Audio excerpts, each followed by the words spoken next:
Здравствуйте, я врач-педиатр. Сегодняшняя тема, которую мы с вами будем обсуждать, это введение прикорма у детей до года. Как нам известно, Всемирная организация здравоохранения рекомендует детей до 6 месяцев кормить исключительно грудным молоком.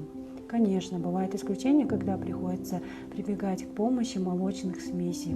Оптимальный возраст введения прикорма по рекомендациям ВОЗ является 6-8 месяцев. Потому что до полугода у малыша еще недостаточно сформирован желудочно-кишечный тракт. Не вырабатываются ферменты для усваивания иной, кроме материнского молока или молочных смесей пищи. А к 9-10 месяцам у ребенка уже могут появиться устойчивые стереотипы, что можно питаться исключительно жидкой пищей, которую в будущем ребенку будет тяжело преодолеть. Основные варианты прикорма, которые мы с вами сегодня будем обсуждать, это каши, овощи и мясо.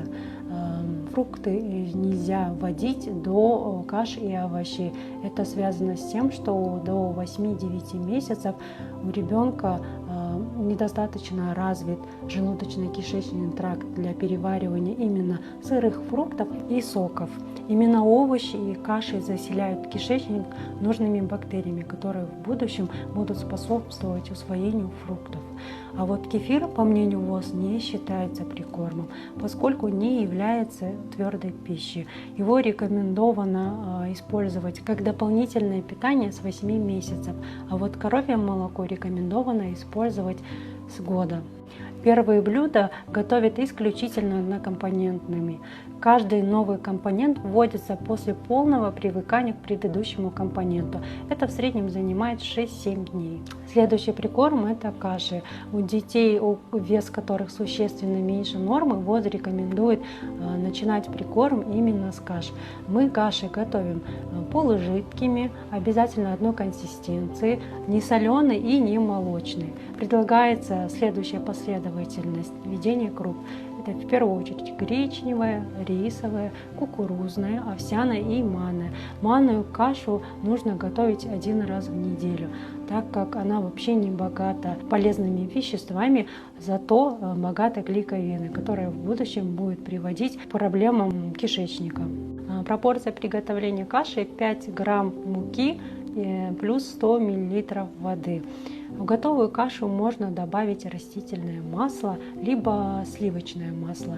Сливочное масло и растительное масло мы добавляем поэтапно. Вводимое количество масла до 10 грамм. А вот растительное масло начинаем с 1 капли, и так можно довести объем вводимого количества до чайной ложки. С 9 месяцев питание у грудничков меняется, и можно уже смешивать, комбинировать каши.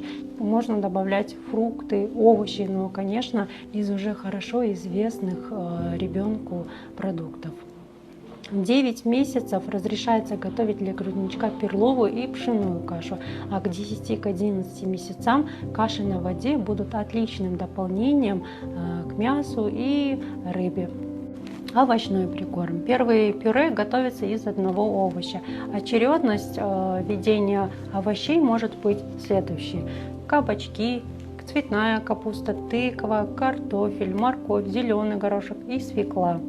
Эти компоненты нужно вводить с 6 до 9 месяцев, а с года уже ребенку разрешается давать огурцы, баклажаны, можно давать томаты, можно давать помидоры и капусту. Приготовив пюре, убедитесь, что масса однородная, что в ней нет волокон. Если ребенок отказывается, не надо его заставлять. Можно на время отложить введение прикорма на неделю, на 2 недели и попробовать вернуться к этому продукту позже. С 9 месяцев ребенку разрешены первые мясные пюре. Мы готовим пюре из нежирных сортов мяса. Это кроличье мясо, перепелиное мясо, куриное мясо. Прикорм для 6-месячного ребенка нужно вводить в утреннее время, так как после можно будет проследить реакцию ребенка на новый продукт. Лучше сначала ребенку давать кашу либо овощи, и после можно докормить его молоком. Постепенно каша и овощное блюдо заменят у ребенка одно полноценное кормление. Блюдо обязательно должно быть теплым и свежеприготовленным. К году у вашего ребенка уже появятся свои вкусовые предпочтения, и вы будете знать, какие блюда ест ваш ребенок с удовольствием. Пока же старайтесь полноценно расширять рацион ребенка необходимыми для роста и развития продуктами. Спасибо за внимание. Мы ждем вас в Махсат Мед.